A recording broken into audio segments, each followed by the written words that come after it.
Salut à tous, ravi de retrouver sur Direct Course pour évoquer ce programme du samedi 1er décembre avec un quintet plus disputé dans le prix de Saint-Georges de Dinan, une épreuve qui rassemble des 6 et 7 ans. On a fait le plein de partants, ils sont 20 au départ de cette compétition. Sachez également que tout le week-end à Vincennes, eh bien, nous aurons de belles courses en perspective, aussi bien samedi que dimanche, avec plusieurs groupes à l'affiche.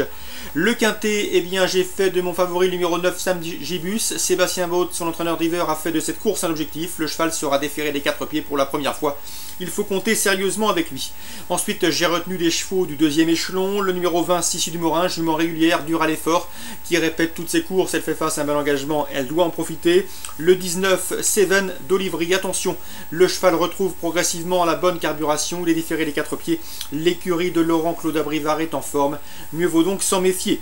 Le numéro 17, Rigvir, qui vaut beaucoup mieux que ne l'indique sa dernière sortie. C'est un cheval préservé par Bernard Desmontil et dans ces conditions, il mérite également crédit.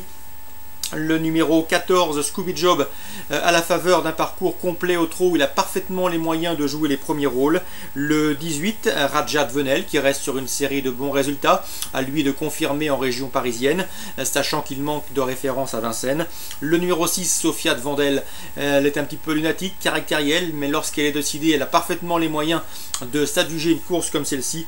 Et le numéro 12, Speedy Gruz, d'après moi, il n'a pas de marge de manœuvre, il évolue dans sa catégorie, mais la qualité de son engagement au premier échelon, le fait qu'il soit déféré les 4 pieds et qu'il soit présenté par Christian Bijon incline à une certaine méfiance. Résumé chiffré, le 9, le 20, le 19, le 17, le 14, le 18, le 6 et enfin le numéro 12.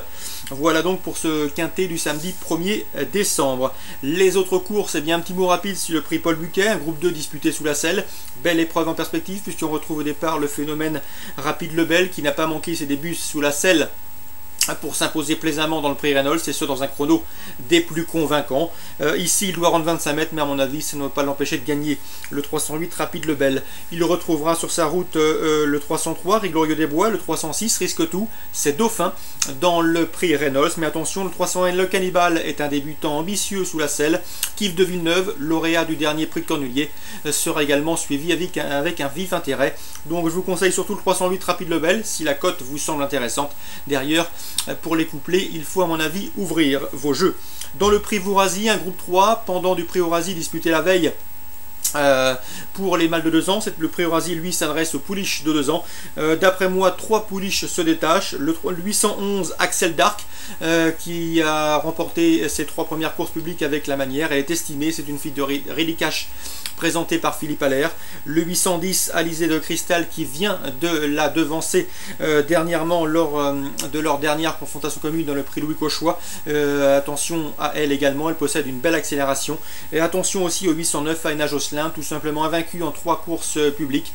Sachez que lors de ses débuts à Enghien, eh bien Eddy Lebec sur Canal Turf Radio nous avait fait part de sa grande confiance, qu'il s'agissait là pour lui d'une pouliche de tout premier plan. Elle lui donne raison, elle ne cesse de se distinguer. Une nouvelle fois, elle va lutter pour la victoire car son potentiel est conséquent, et sachant également qu'elle n'est pas trop fautive. 809, 811, 810 pour un éventuel multi, voire pour un trio, je vous conseillerais de rajouter le 807 Absinthe, déféré des postérieurs pour la première fois de sa carrière. 809, 11, 10 et 7 à Vincennes. Petit mot sur la Réunion 2 de Bordeaux, avec Alain Couetil qui présente notamment le 503 Titanesque, un cheval qu'il estime beaucoup, un cheval qui collectionne les succès, aussi performant en haie comme un steeplechase. Ici, le cheval se déplace avec des prétentions. À mon avis, il constitue un rival sérieux pour le 501 Belle la Vie, qui possède à l'évidence les meilleures références. Mais attention, Titanesque pourrait bien être un sérieux rival. 503, 501, Réunion 2 Bordeaux. Petit mot également sur la Réunion 3 de Marseille-Vivaux, où notamment des interviews vous attendent sur Canal Turf Radio, et ce gratuitement. Eh bien sachez que Yves-Marie Dezonette effectue un déplacement ambitieux avec le 109 Soleil de France, un cheval régulier qui boxe dans sa catégorie, il peut se placer dans les 3. Le 605 Zavorembo, c'est une première chance, s'il part sur la bonne jambe et qu'il peut s'installer en tête, à mon avis, ses adversaires du jour ont vraiment du souci à se faire. Donc le 109 et le 605 pour Yves-Marie Dezonette. Dans la 8e, Jacques Denecher nous a conseillé de racheter le 813 Toccata de Quercy. Elle s'est montrée fautive la dernière fois, mais c'était à cause de sa ferrure, elle était déferrée. Cela ne lui a pas convenu, il faut la racheter. Le 811 Taiga des Picanes, après un petit break en montagne, retrouve ici la compétition avec un moral intact. Yannick Angot estime qu'elle a une première chance à défendre, donc le 811 et le 813. Les informations Canal Turf Radio, à mon avis, leur principal rival sera le 815 Tina Danoé, une régulière Tina Danoé, qui doit ici pouvoir se mettre en évidence, même si c'est vrai qu'il n'est jamais aisé de rendre la distance sur cet anneau de Marseille-Vivo. Donc course ciblée à Vivo, première, 6e et 8e. Bon jeu à tous et rendez-vous demain. Salut à tous, ravi de retrouver sur Direct Course pour évoquer ce programme du samedi 1er décembre avec un quintet plus disputé dans le prix de Saint-Georges de Dinon, une épreuve qui rassemble des 6 et 7 ans. On a fait le plein de partants, ils sont 20 au départ de cette compétition. Sachez également que tout le week-end à Vincennes, eh bien, nous aurons de belles courses en perspective, aussi bien samedi que dimanche, avec plusieurs groupes à l'affiche. Le quintet, eh bien, j'ai fait de mon favori le numéro 9 samedi Gibus. Sébastien Baud, son entraîneur d'hiver, a fait de cette course un objectif. Le cheval sera déféré des 4 pieds pour la première fois. Il faut compter sérieusement avec lui. Ensuite, j'ai retenu des chevaux du 2e échelon. Le numéro 20, Sissi du Morin, jument régulière, dure à l'effort, qui répète toutes ses courses. Elle fait face à un bel engagement, elle doit en profiter. Le 19, Seven d'Olivry. Attention, le cheval retrouve progressivement la bonne carburation. Il est déféré des 4 pieds.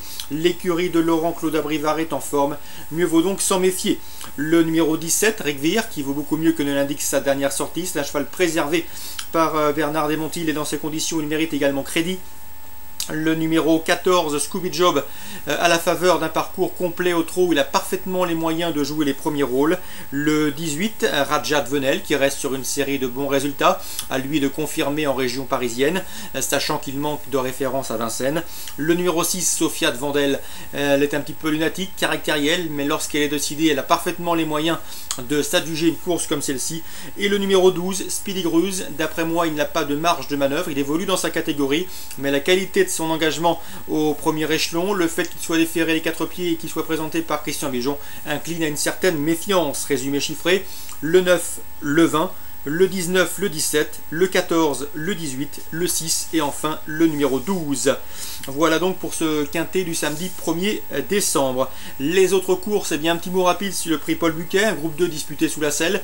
Belle épreuve en perspective puisqu'on retrouve au départ le phénomène Rapide Lebel qui n'a pas manqué ses débuts sous la selle pour s'imposer plaisamment dans le prix Reynolds, et ce dans un chrono des plus convaincants. Ici il doit rendre 25 mètres, mais à mon avis ça ne va pas l'empêcher de gagner le 308 Rapide Lebel. Il retrouvera sur sa route le 303 Riglorieux des Bois, le 306 Risque Tout, c'est Dauphin dans le prix Reynolds, mais attention, le 301 Le Cannibal est un débutant ambitieux sous la selle.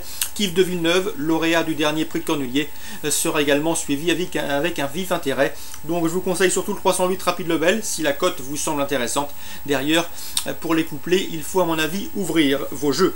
Dans le prix Vourazy, un groupe 3, pendant du prix Vourazy disputé la veille, pour les mâles de 2 ans, le prix Eurasie lui s'adresse aux pouliches de 2 ans.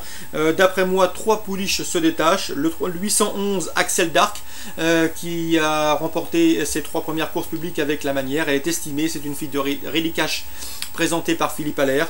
Le 810 Alizé de Cristal, qui vient de la devancer dernièrement lors de leur dernière confrontation commune dans le prix Louis Cauchois. Attention à elle également, elle possède une belle accélération. Et attention aussi au 809 Aina Josselin, tout simplement invaincu en 3 courses publiques.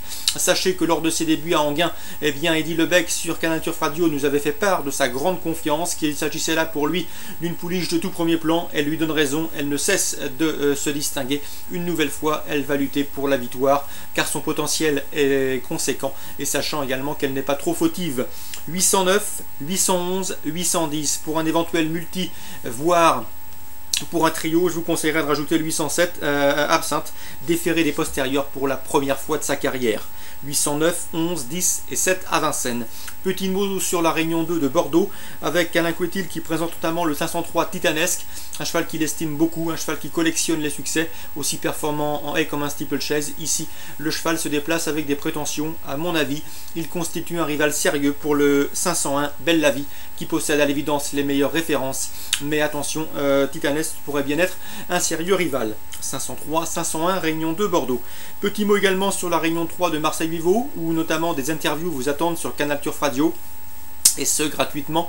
Eh bien sachez que Yves-Marie Dezonette effectue un déplacement ambitieux avec le 109 Soleil de France, un cheval régulier qui boxe dans sa catégorie, il peut se placer dans les 3. Le 605 Zavorembo, c'est une première chance, s'il part sur la bonne jambe et qu'il peut s'installer en tête, à mon avis, ses adversaires du jour ont vraiment du souci à se faire. Donc le 109 et le 605 pour Yves-Marie Dezonette. Dans la 8e, Jacques Denécher nous a conseillé de racheter le 813 Toccata de Carcy. Elle s'est montrée fautive la dernière fois, mais c'était à cause de sa ferrure, elle a été déférée. Cela ne lui a pas convenu, il faut la racheter. Le 811 Taiga des Picanes, après un petit break en montagne, retrouve ici la compétition avec un moral intact. Yannick Angot estime qu'elle a une première chance à défendre, donc le 811 et le 813. Les informations Canal Turf Radio, à mon avis, leur principal rival sera le 815 Tina Danoé, une régulière Tina Danoé, qui doit ici pouvoir se mettre en évidence, même si c'est vrai qu'il n'est jamais aisé de rendre la distance sur cet anneau de Marseille Vivo. Donc course ciblée à Vivo, première, 6e et 8e. Bon jeu à tous et rendez-vous demain.